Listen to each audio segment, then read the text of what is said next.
This is Hannibal from the HannibalTV.com. I initially was not going to comment on this piece of news, even though I've been talking about news on this channel lately, but it keeps popping up that I guess WWE NXT performer Lars Sullivan, who was supposed to debut on Raw and SmackDown last week, ended up no-showing the events, according to all reports I've read, and there's a lot of them out there, due to an anxiety attack.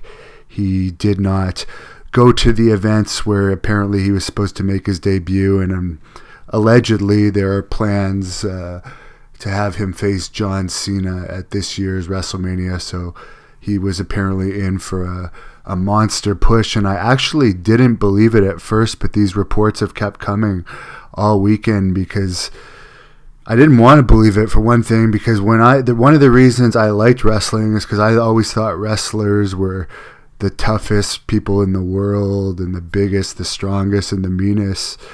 And a guy like this that would possibly blow a huge opportunity due to something as ridiculous as an anxiety attack, I find to be pathetic, as someone who has worked all my life to be in the wrestling business and been through hell. And I actually looked up this guy's profile. It appears that he was signed directly to NXT. If he did have any matches on the independent scene previous to NXT, they're not easy to find.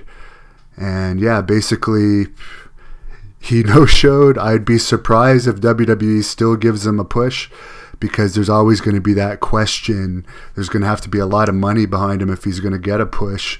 And then what if he no-shows another big show? So if I was in WWE's shoes, I certainly wouldn't do it. But who knows, maybe they'll give him an agent or someone to watch over him carefully so something like that doesn't happen again. But I find it sad, and I hope that they give the opportunity to somebody else, someone that's more deserving and loves and cares about the wrestling business more, because I haven't liked the wrestling business very much in the past few years. It's definitely not the same business that I fell in love with when I was a kid.